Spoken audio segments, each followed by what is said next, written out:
I am rolling. Any typical day going to work, I would pass several vacancy buildings. I would see a restaurant owner throwing away perfectly good food in the garbage. And then I would go on a train and a homeless person will go through the carts and asking for money. And like everyone else, I would just ignore them. But today was a different day because when I passed the vacancy building, there was a homeless woman sitting. And she was filthy and dirty, and she stank and smelled, and she had a blanket covering her. And I went to walk past her, but then she stopped me. And I turned around and to see what she wanted. When she uncovered her blanket, I realized she was me, looking at what I wanted to be. Hello everyone, my name is Kean Davis. This is Hadir. This is Sarah, this is Stephanie, and we are going to discuss why homelessness is being ignored and how can we ease it. One phone call, one job loss, one fire in a house, lack of family support, a natural disaster, sickness in the body emotionally and mentally. It's a couple of few things that leads to homelessness. According to the article, here is why homelessness is getting worse in 2014 by Christine Hawk. In 2013, the expectancy of homelessness was supposed to spike because of the income federal cuts, like food stamps, and the end of long-term benefits. After Christmas, those barely making ends meet ended up homeless. The U.S. Department of Education found that the number of homeless kids increased by 10% in 2012 to 2013, school years over the previous years. A record shows that 1.2 million kids were homeless. The number of homeless kids in the country has hit an all-time high, and a huge swathe of Americans are still without housing, left behind the economic recovery and shrinking social safety net. My question to everyone is, when did human being suffer? When did it become usual? When did it become a normal situation to everyone? And how can we ease this? Let's ask some homeless people, how can we ease this issue?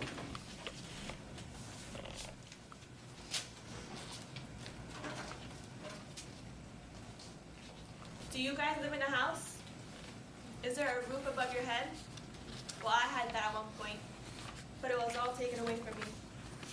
I was evicted at the age of 25. My daughter, she's been taken away because I couldn't provide for her. And I'm still pregnant with another one. Now where do I go? What do I do? Who do I turn to? I have no place to sleep, no food to eat, no place to shower. I'm just wandering from corner to corner, from park to park, trying to be safe. Every day is a struggle. But why? Why should it come down to that? When I walk by, there are so many empty buildings, just there for no reason. Why couldn't it be fixed for me and for many like me? Did you know that for every one homeless person, there are 5 vacant buildings? There are 3.5 million homeless people just in the US alone. And there are 18.5 million vacant homes. So how does that add up? There shouldn't be a need for homeless people. They shouldn't be just left alone. The government spends so much money on other things, on other projects, and this and that. So why not give us a chance? We're just people. Things happen, but it shouldn't happen to us. These buildings can be fixed and furnished, and it could become a home for me, and I could get my child back, and I could raise this one that's coming on the way. So why not fix it? Why not make it? Why not make it for me and for other people? It could also lead for me to have a better future. It could provide me with counseling and to get my mind back on track. So what do you know about it? What do you know that counseling could do?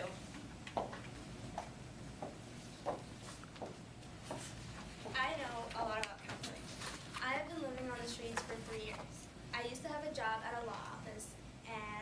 lost my job because I was always showing up to work drunk or high or even both. I would go out drinking every night with my friends, and I wouldn't even care about the consequences that I would have. So I eventually got fired, and then shortly after, I lost my house. You always see homeless people on the street, but you never think like why they got there in the first place. Like each person has their story. My story was that I got addicted to drugs and alcohol, and I lost my job in my home. And now that I don't have a job or a house, I sell my body for drugs and alcohol. Like I don't even want money. I ask for drugs and alcohol because if I don't get what I need, I will die. Am I ashamed of what I do? Yes. But am I gonna stop? No. Because I would rather feel better than die on the streets. There are plenty of abandoned houses all over. Like you walk down a block and half of the block would be abandoned. Once you turn them into homeless shelters, you shouldn't just throw people in there and completely forget about them. If people knew how to get better, they wouldn't be in this situation in the first place. You need professional people to help them along every step of the way. Whether the person needs help with drugs or alcohol, or if they're addicted to sex or anything, no matter what it can be. You could be addicted to anything and it can ruin your life. Drugs and alcohol ruined my life, and now I'm living on the streets. So you shouldn't just get random people like, oh, I'm gonna help you get over your addiction. No, you need professional medical help from people who know what they do and know how to do it. Because if you don't help the people, all they're gonna do, like they're either gonna die there or they're gonna run away and they're gonna start the process all over. Counseling, not only can it help homelessness, but it can prevent it. Because if you see, like if your brother you see is addicted to drugs or alcohol, are you gonna just leave him like, okay, he'll get over it? No, you're gonna try to talk to him, you're gonna try to get him to counseling, and then it can prevent future homelessness. Because what is he gonna do? Get addicted to drugs and then lose his job and his house and live on the street? No, you're gonna help him and you're not gonna stop.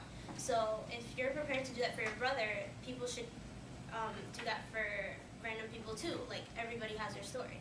Now I understand people, like you always see bums, like you give them money and then they either buy like alcohol or cigarettes, but they need help because they're doing that because they're not mentally stable. So there should also be counseling for people who are like borderline about to be homeless. Like if you see that one of your coworkers is about to lose their job because they're ruining your life, you should get them the help that they need. You shouldn't just forget about them. You shouldn't just throw the homeless people into their shelters and then like just forget about them because they're not animals. They shouldn't be locked in a cage because that doesn't help anybody. You should help them along every step of the way. Now after you get them the counseling that they need and you help them get over their addiction or whatever it is that put them in there in the first place, you then help them get back on their feet. Now the first step to that is getting them a job and entering them in the workforce. So do you know anything about the workforce?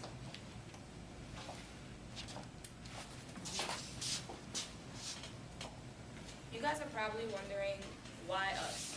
Like, why must you guys help us? Like, you have enough problem of your own. I understand that. I understand you have enough problems of your own. You have your own family, you have your own place, your own job to take care of. But kids like me didn't have a choice. I was homeless at the age of 13, and I've been sexually abused since the age of 8. When I was 13, I became a professional thief. I used to steal from stores to keep myself alive. I used to eat. I used to go into the pharmacies and just steal medicine and walk out. I even stole this blanket. But who cares, you know? I'm just a kid. They probably thought I was just a regular kid that wanted to steal. They probably thought I was in school. I haven't been in school in over 10 years. And I'm 17. How does that even happen? I got left back twice in the 4th grade. You guys are probably wondering why. Well, my teachers didn't think that my division was good enough. Well, I sure hope I could ask my crackhead mother for help. Or maybe I could ask my alcoholic dad who had my name tatted on his arm for some help in class. Well, no. No one was able to help me. My mom wasn't able to pay for rent, and neither was my dad. So me, as a child, I was part of the 1.2 million kids who are homeless. And I had no fault in it. And now I am a thief. I've been arrested twice. And people ask why. Oh, like, why did you go to juvie? Or why are you doing what you do? Why don't you just get help? Well, people just look at me and disregard it, you know? They give me $1 and they'll say, oh, she'll eat. She'll be okay. Well, I'm not okay. I have to find a place to stay. And people like us, you know, we struggle on a daily basis, and you guys think that it's totally okay.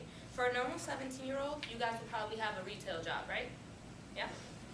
You guys probably have parents that care about you. You might even have your car or license. Well, I didn't have any of those things. I didn't even get the chance to have clothes that fit me. So I would wear whatever I would find, or whatever I would steal. You know, whatever came first. Part of having a job and getting counseling and having a place to stay, as my teammate said, is part of bringing everything together. Once you have a place to stay and you get counseling, you know how your addictions work. You know where they're going, what's going on. You know that you need a job to help support yourself. Well, for the people like Judith Ann, she had a job. She lost her job because she had to pay all for her cancer treatments. She had cancer and she had to pay for all her treatment with her savings and everything she had.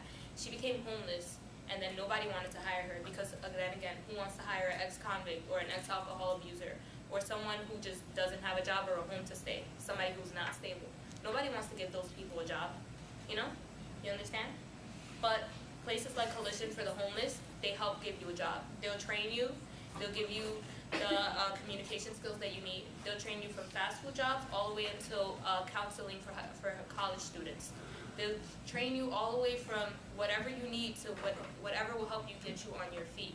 And people like Judith Ann, she got lucky, you know? But there's people like Andrew. Andrew was 24, and Andrew died. They murdered him. But then again, who cared, you know? Nobody ever went to look for the person who murdered him. You know, nobody cared if he ate or if he slept. Nobody cared anything about him, and he was only 24.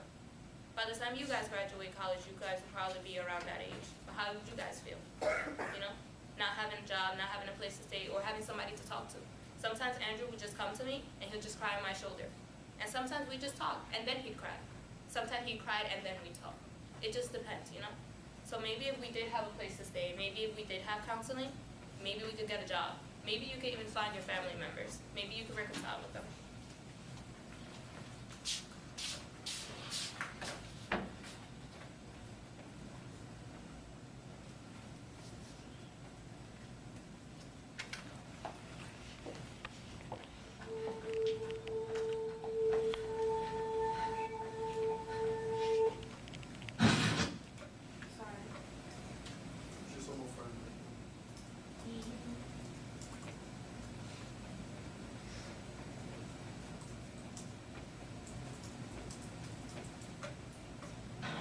What do you... Now, we spoke to homeless people, and we spoke to everybody who has different situations. Now, and they told you about the issues that they have. Now, let's see an actual person actually help a homeless person and see the effect that it causes.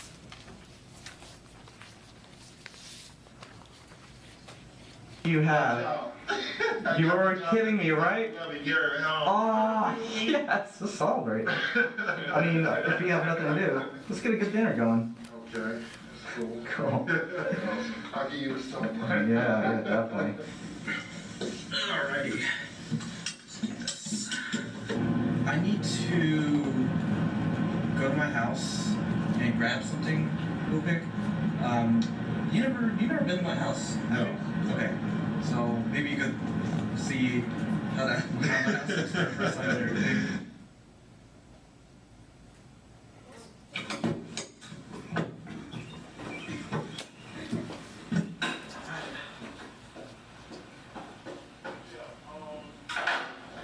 So, I'm gonna be honest with you. This isn't really my house. This is your house.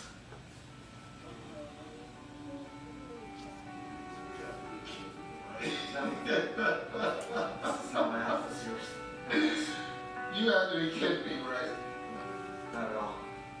Come on, big bro. You got to be kidding me. We got this for you.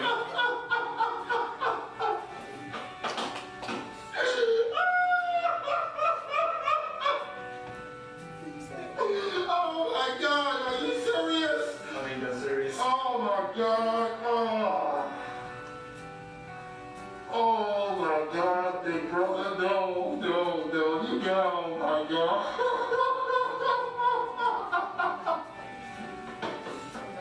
Oh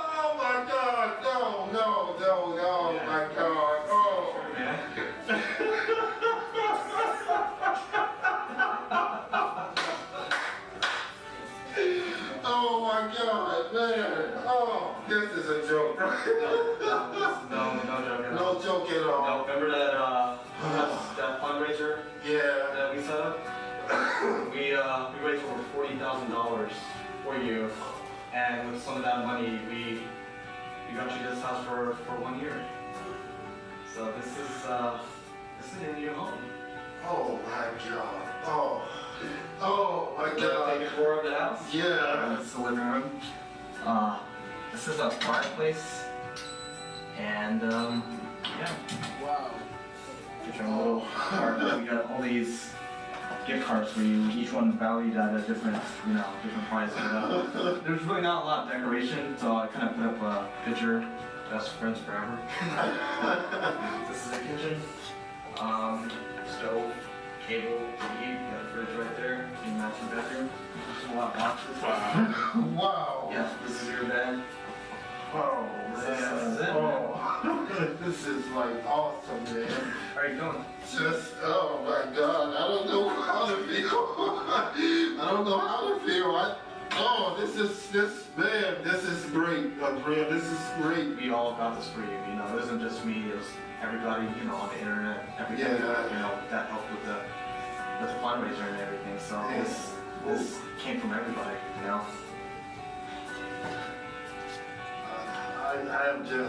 I'm just so thankful, my God, my man. Everybody that helped me out, I thank you from the bottom of my heart.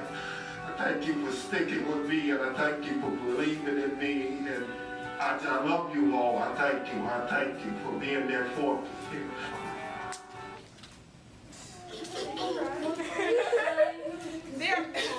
Stop it! There are many jobless, drug abusers, or even runaways sleeping on the street every day begging for help. Some may have ended up the street because of no fault of their own, or what destiny that they had for them. Then there are many individuals who had no control. But that isn't a reason to ignore them, because the fact that is that they're all lacking things that this country can provide them, and that is shelter, food, counseling, jobs, and love. Thank you, everyone.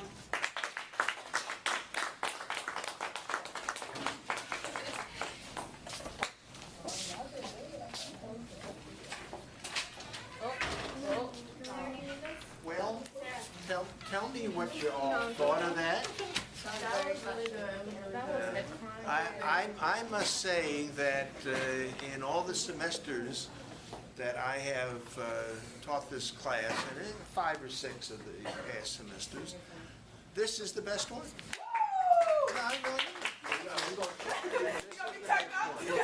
And why do you think I think that? Who would like to say why you think that, Priscilla? It was really good. The video had me crying, and the way they really did they went in to do all this, and that was really nice. Absolutely, Robert. That was a good presentation. Okay. It was very touching. This video. Talia. To me, the best thing about their presentation is that they told it like a story. It was more of a storyline rather than giving straight facts after facts. They did their story while having the facts intertwined in it. So that was amazing to me. All right. Some other comments? Let me talk about the 4 presenters.